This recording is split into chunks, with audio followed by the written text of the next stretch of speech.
this is the final press comments for Friday's MTK Fight Night at the famous, iconic York Hall. For a start, we'd just like to say thank you very much to Repton Boxing Club for having us here. This is another sort of very famous place, steeped in history, and it's an honour to be here. We'll go straight to promoter Lee Eaton. Lee, first ESPN show at York Hall. Bigger platform, brighter lights. Must be very proud. Very happy to. Hello. Very happy to be back at York Hall for the first ESPN card. And what a bill it is, obviously, to have former world champion, British champions, former world ranked fighters as coming back into fight a world ranked fighter, and that it's a massive card stacked with obviously good fights all the way through the card. So over the moon to put this on and look forward to it.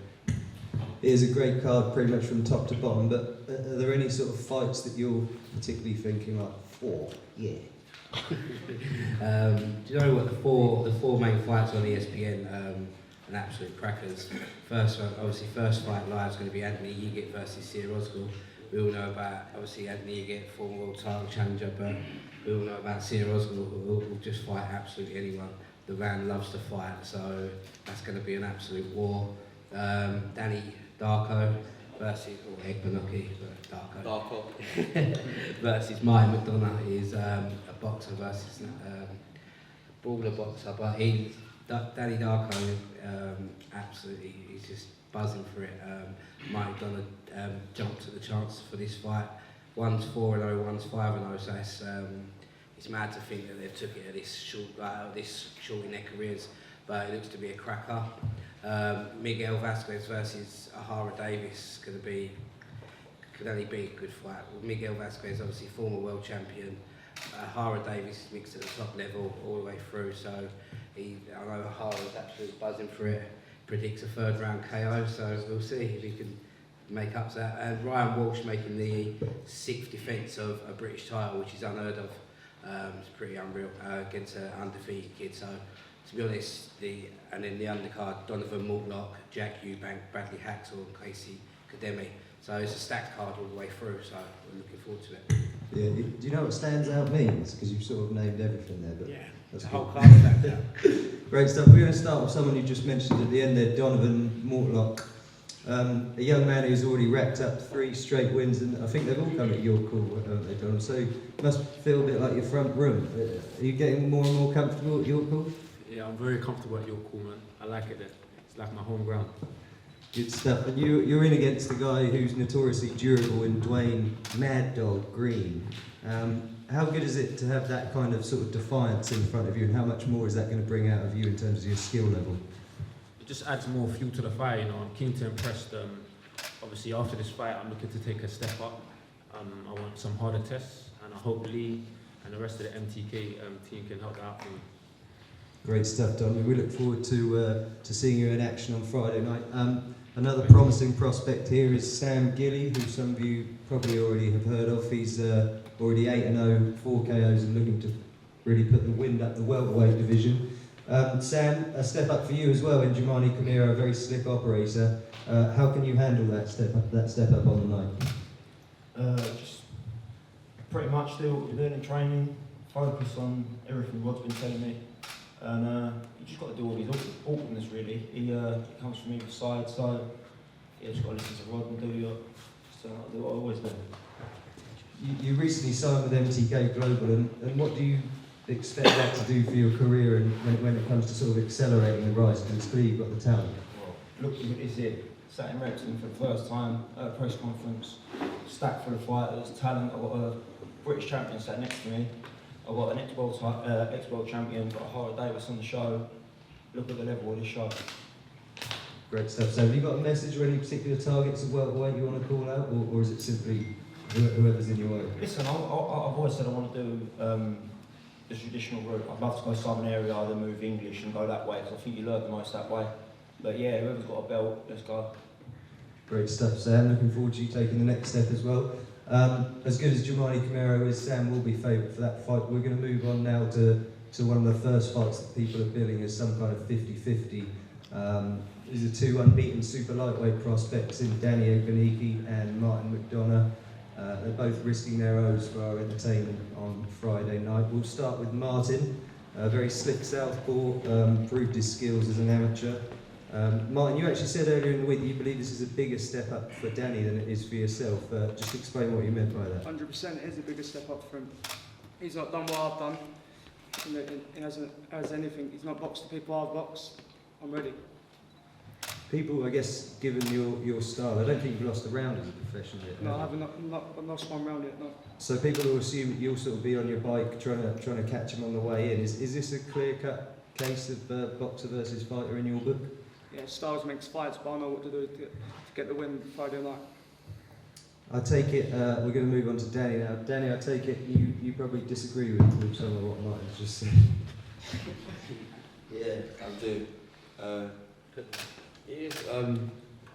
Obviously, it's a step up for both of us, really. I think he's only fought journeyman, so him saying it's a bigger step up for me is basically saying he thinks I'm a journeyman and I'm no journeyman. And you fought journeyman as well. I know, but you're saying it's a bigger step up for me. It's a big You step ain't up for been both in of with us. the- you So ain't- anyway, as I said, I'm not going to disrespect him. I've got all respect for him for stepping up to the fight because we offered this fight to a few people and they didn't want to do it. So I'm not really. I respect him for taking the fight, and that's how it is.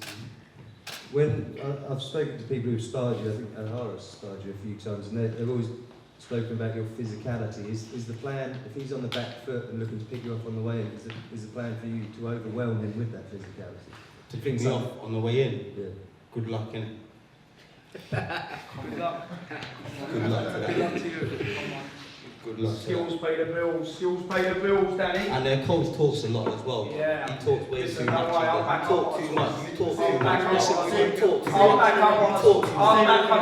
How are you going to back up what you talk? How are you going to Listen, back let's up? go. How are you going Let's to back go. up? How are you Let's going to go. back up? Let's go. Let's go. You're not a traveller. Let's Stop go. acting like you're a traveller, bruv. You're all Let's go. talk. Traveller. Shut up, you bruv. Yeah. What do you mean shut up, bruv? Let's Let's go. go. Let's go. What are you going to do, guy? What are you going to do?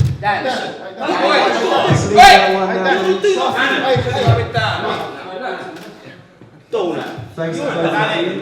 Danny. Boys. You mug. Soldier, be quiet now, soldier. Thank you, Danny. Gary, thank you. Please pass the mic on. Sounds like that one's going to have a little bit of spice to it, so Down. we're going to move on to another intriguing contest. Only 8 months ago, Anthony Yigit fought for a world title. See ya. That brutal clash with Baranchik remains his only defeat, and he seems to be rebuilding fairly quickly now. In his way is Seer Osgood, who will fight anyone. Years are done. This is 2019 now, 3 years ago. 1960, bro. Them days there. Them days looking at him like that as well. Yeah, you've been looking at him like that as well. Talking about 1960. Daniel, The era's done, bro. please. It's a new era now. Daniel, The era's done. Daniel. That's it. Dan, relax. Come on, guys. Move on. Let's move on. Come on. Move on. Come on. Have some respect for that, yeah? So Stanley and Yigit's way back to rebuilding towards world level is Seer Osgood, who, as Lee mentioned earlier, genuinely will fight anyone. Everyone was very impressed with Seer's performance against Victor Postel last year, and he's bouncing back from a title loss up at welterweight, perhaps at his more suitable weight back down at super light. So Seer, just tell us a bit about your attitude when you were offered this fight. When we offered this fight, I was very excited because he is national Turkish as well. This is very interesting part for us because first time in history, two Turkish fighter fighting professional boxing arena. And I am very confident this fight. I was very good training camp with Barry Healy. I am ready this fight. Good stuff. You fought, as we mentioned, for a title up at welter last time. Is it better for you down at 140? Yeah, better for me. For now, better for me. Good stuff. And Anthony, as we mentioned, you've already fought at a very high level in your career. Where do you sort of see yourself on the global scene? How do you fit into that global scene right now? I don't know, and right now I want to see that fight happen. I came here to steal the show, but they already did that, you know. No, but jokes aside, as I said, I fought for the world title, got my first loss. Obviously, I'm not ashamed of that. You know, stepped up. I did what I could do. Just wasn't enough. And since then, I've been working hard, just trying to fine-tune whatever.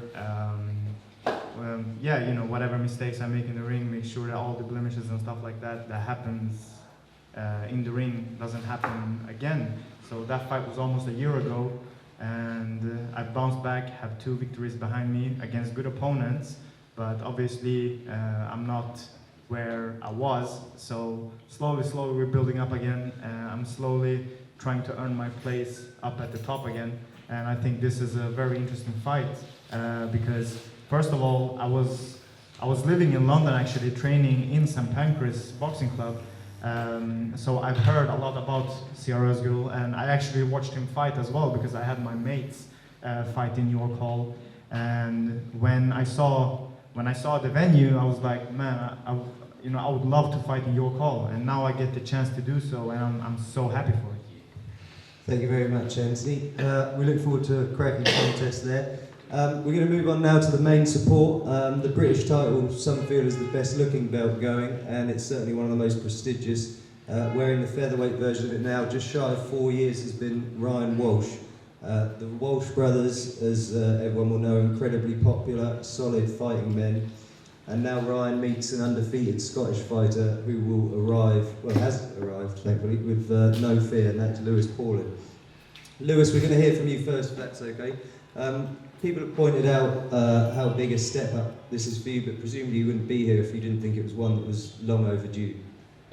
Yeah, that's correct. I know it's a step up, but I'm more than ready, and like the only way I ever really find out was by stepping up and testing yourself against the best and fighting for the British title. This is like hit the jackpot for me, so I'm more than happy about it. Like, I'm really looking forward to it, and I've been sparring really good guys, and that obviously gives you a bit of an idea. Like, I believe that I'm at this level, but this is the first time I'm going to get to actually show it. And give us an idea of how you'll cope with the pressure of such a huge opportunity, because we've mentioned the British title several times already, but also the ESPN cameras, the American audience, the global audience on IFL. We've got the king of IFL over there, Coogan. It's potentially life-changing that Friday night for you, isn't it? Oh yeah, without a doubt. I win this fight, it'll change my life, like, definitely. But I'm used to fighting on big shows. I fought on a few Ricky Burns' undercards for the world title, so I have fought in decent sized arenas and that, and the cameras, I'm not really too bothered about that. As for like the pressure, I think all the pressure is really on him because I'm the underdog. You know, if you're underdog, you're going in with nothing to lose, really. Great stuff, thanks very much, Lewis. And Ryan, we mentioned your famous fighting family there. It seems to be able to gain some momentum now with your brothers returning, now you on this big show. With the increasing activity, how much better do you feel you can get personally? It's huge to everything. I think I proved it in my career when I was active. I was at my best, and this is quite active for me. 6 months is alright. It was 8 months to fight before, and I was impressed with things that I learned in that time. So I'm more than confident that with MTK, with activity, I'll be able to find the peak, which I think I'm coming up to. The next couple of years, it'll be my peak. I'm very confident in that too. And what degree of threat lies over the other side of this table in Lewis Paulin? Do you feel like you're above him, or are you just refusing to take anything for granted against an undefeated fighter who, like I said, is coming here with no fear at all? Physically, I think it's hard for me at featherweight to be above anybody. I don't know if any of you have seen me. I'm not a very big guy, so it's hard to be above anyone, to be honest with you, Isaac. So I'd never try to be like that. I just think in the ring we have these people talk about skills, levels, and more than anything, have experience. That's my biggest asset right now. I don't think there's a more experienced British champion, is there? Because there's not many who fought more British title fights, which is it's huge, isn't it? I have to use that experience. And I looked on BoxRec last night, I found something quite unusual. The last time I boxed at York Hall was on a Friday night against a Scotsman. Talk about the stars aligning. I also had my gym friend, Dwayne Green, on the same bill, so don't believe in too much deja vu and things like this, but I do like good omens, and there are 2 good omens which I look forward to. I haven't fought on a Friday night for a long time. The last time was in, so that's exciting. I just had my producer in my earpiece, it definitely wasn't Lee in this earpiece. So this is going to be a record-breaking night for you at the 6th defence. Does that mean much to you? I mean, the British title presumably, like with any fighter, is very special, and I guess defending it that many times is even more special. Well, I didn't know it was going to be any sort of record break. I thought Lee whispering is it? Is that right? Well, if it is, that's good. Equal record. Oh, I can equal a record. You don't think about them things. More than anything, I've become very attached to that title. That's my belt. I already own 1, and if the stupid rules wouldn't have been changed, I could have possibly owned 2. And that's something I'm going to take into the ring. That's my belt. And, Great stuff. No one's taking off me. Not Lewis, not the next guy, not any guy. The only way that belt goes is when I vacate or it grows away. That's the only 2 options. Superb, thank you guys. What a fight that promises to be, a real battle of experience versus promise for a British title, and attention from America, it's not to be missed. Now we're on to the headline act, and someone who's already had plenty of attention from America is this man, Miguel VASQUEZ, who reigned supreme at lightweight for more than 4 years earlier in the decade. We're talking about a real Mexican boxing hero here, and although he's just 32, he'll certainly be the most accomplished fighter O'Hara Davies has faced. Miguel, welcome to England. You've had almost 50 fights. What is still left for you to achieve in boxing? What do you feel you can still win? That's a lot, by the way. Yeah, first time, thank you for MTK Global for the invitation. Sorry for my English, not as good. Sorry. But I want to achieve that